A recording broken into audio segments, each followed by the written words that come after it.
Ladies and gentlemen, I'm going to try to explain how does Autoresolve work, and I'm going to fail at that, because no one bloody knows. Well, it's kind of like a very unworthy task, because there's so many variables that it's almost impossible for me to explain how it works.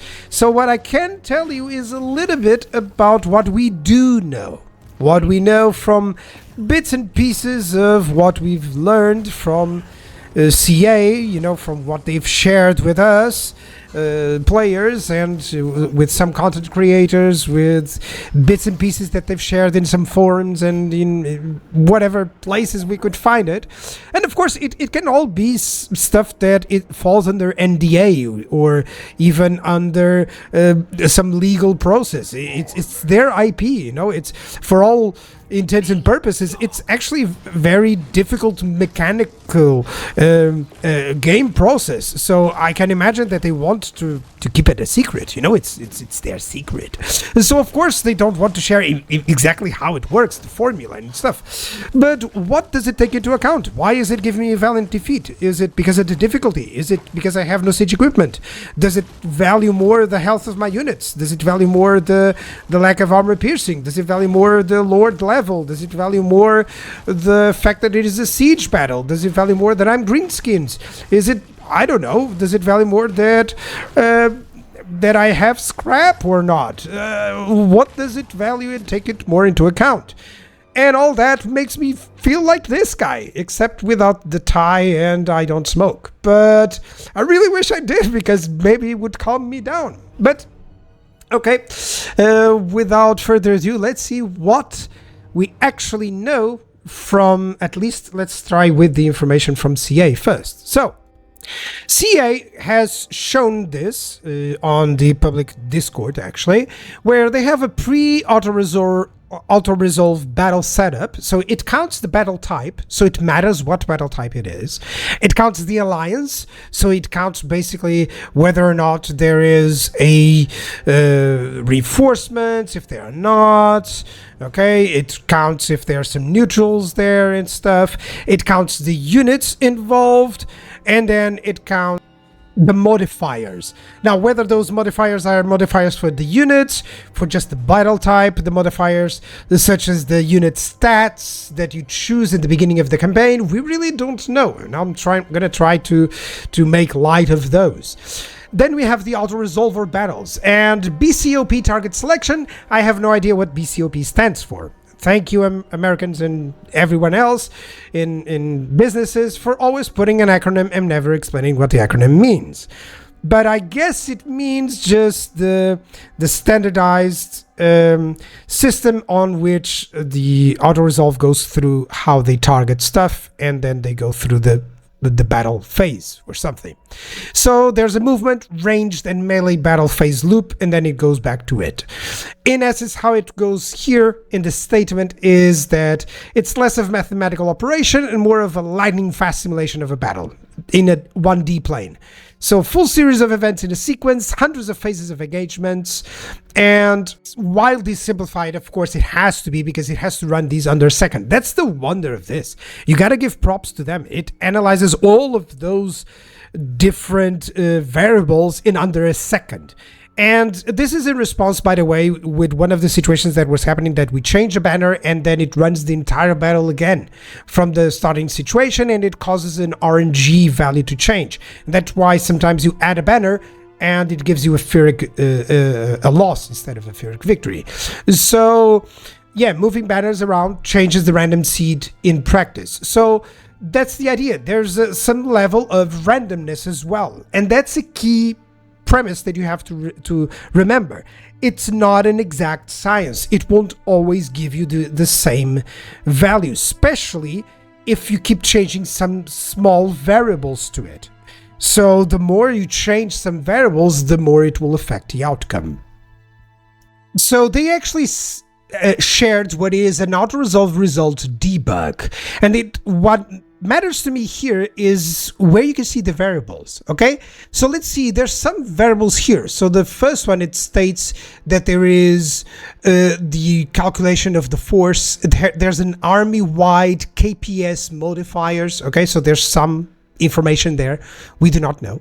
Then we have the mana reserve, so mana does take into account. Okay, there's some down below you see the unit ability modifiers. So for instance, abilities do have some value. Note that wounds do not seem to calculate anything, but abilities such as the Hand of Judgment and weapon abilities seem to have some form of calculation into this. Okay, then you have tower matchups. So it seems like, of course, having towers do alter everything into the Autoresolve simulation. So that means that basically we do have some of the variables represented here. What types of variables are represented here? And you can see that, for instance, you have the kill to death ratio. That's something that it's all known to us. When you see in the end, you always see that, okay, this unit has killed a specific number of units and it has lost a specific number of entities from themselves. And of course, some health lost. So health is one, and the number of kills that it has gotten is another. And of course, the number of deaths that is taken is another value. So all of that is important. But notice the amount of phases. This battle, for instance, has had around 70 phases of battle, and that is important to note. And then there's some units that have engaged, have died, others haven't died, but have gotten killed, etc. But overall, that's what I want you to just grasp from this. There's a lot of variables involved, but at least you can see that they're all around this kills countering deaths ratio, okay? And then you see another example. Now this time without any unit ability modifiers and some slightly different units. As you can see, you know, there's some great swords, but there's some more ranged units. And what it changes is that with slightly different units, it changed a lot in terms of the phases. That's what the person that was explaining, the CA employee that was explaining this, said. Notice how just slight differences in the unit composition and army composition made a huge effect in the number of phases that are planned out into the Autoresolve. Even if the outcome is slightly, you know, the same, it is still a Pyrrhic victory. So overall, that's what they're mentioning. You know, there's a determined amount of phases that the battle goes through. Like it simulates this unit goes against that unit. They resolve the combat phase. Then there's another one going on. There's another one going on, and that the amount of phases goes on and on and on until the battle is done. So you can see how a small change in the composition results in more than doubling the number of phases.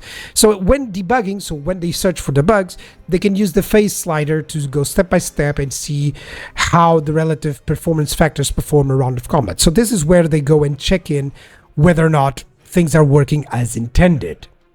Going back to that previous one, then there's the post-Autoresolve battle mechanics, which is damaged HP redistribution, if not mistaken. Now, I don't know too much about this, but I believe this is where, you know, some entities, they have like, you know, a Demigryph Knight.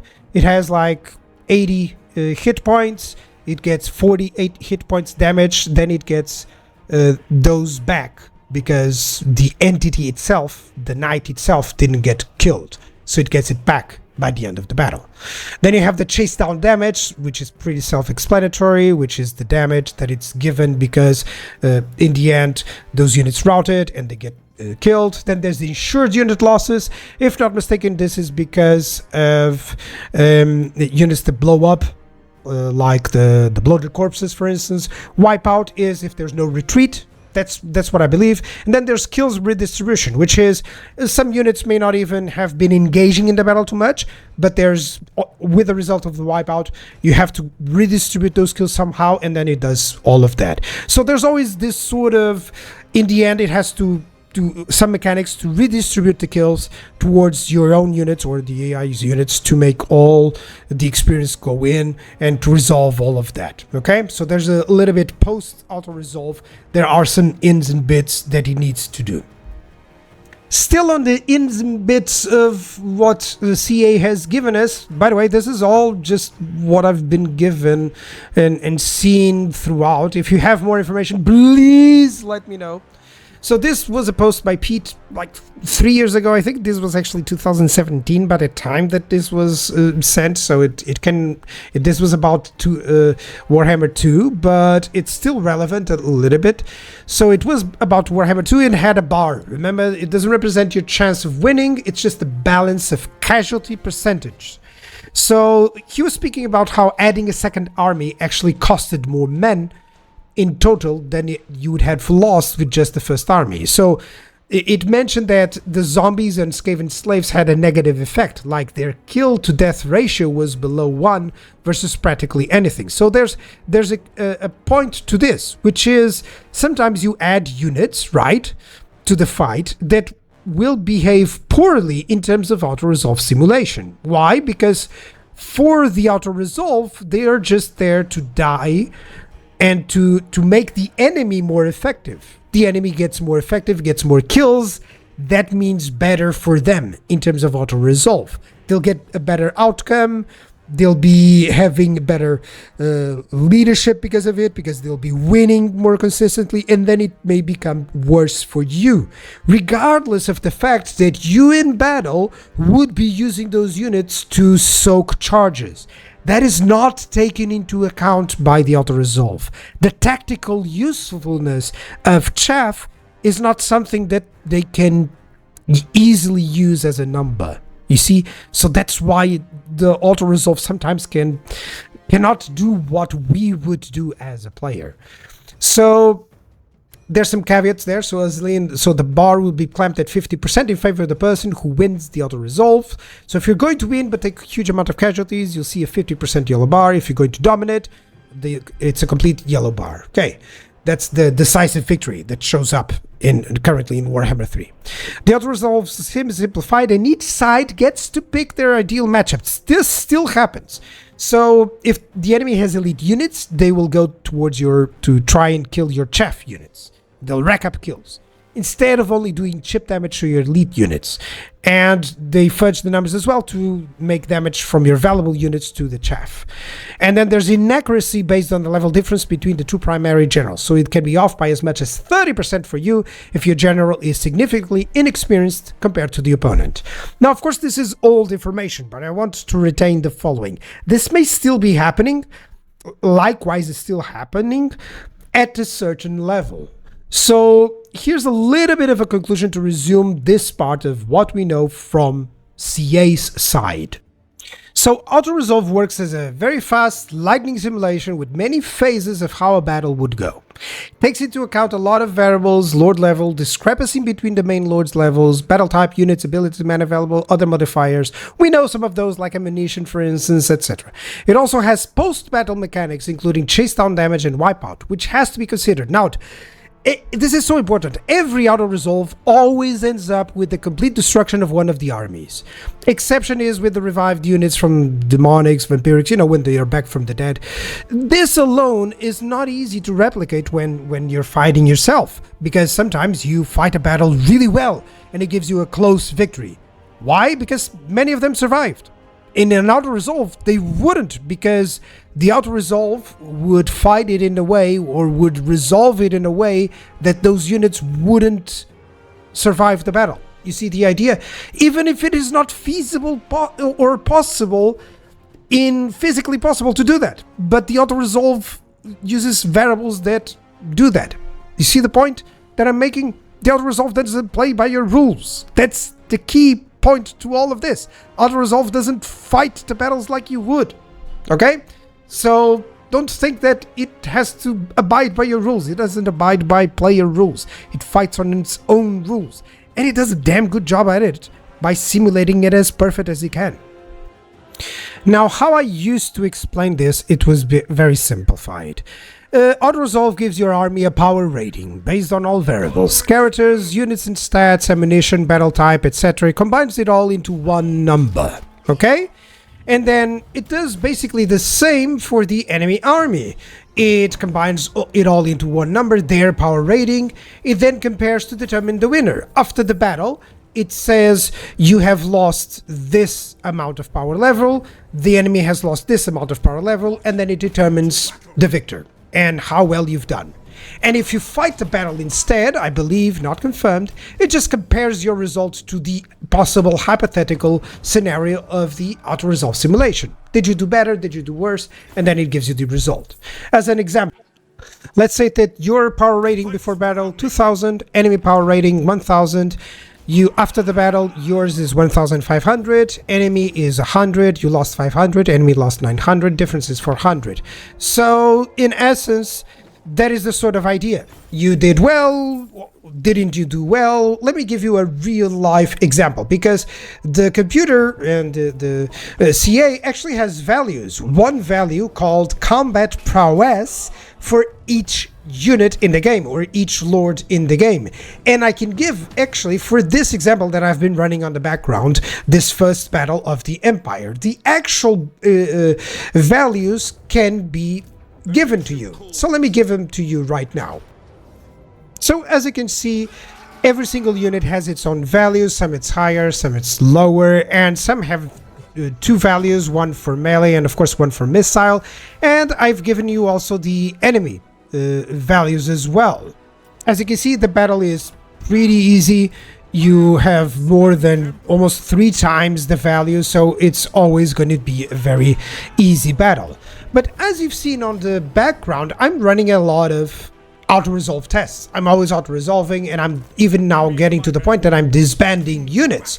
So what I've been doing is just testing several differences of how auto-resolve works with in terms of difficulty, in terms of how what the outcome is if I disband specific units, which I'm going to share. So if you want to pause in some certain moments in the video, go back if you wish to pause in certain moments of the video, but I can explain to you in just a resume in the end of all of these videos. So for instance, right now I'm disbanding the mortar, and I'm seeing that it gives me a close victory. And one particular aspect is that it gave the enemy crossbowmen more kills. So it seems like the mortar was focusing on the events, on the battle, was focusing on the enemy missiles. And when I disbanded the handgunners, actually gave me a Pyrrhic victory. So it led me to some conclusions here that are slightly different than I was expecting. So here are the conclusions.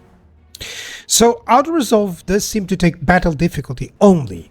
So even the stat buffs, they are not taken into account. I did VHVH with no stats and with all stats, and it's exactly the same result. And then I did easy with all stats and with no stat buffs, exactly the same outcome. Disbanding chef units, it does give just more lords, more kills. That's it. Removing elite units just makes the fights go for a longer time, so more kills everywhere.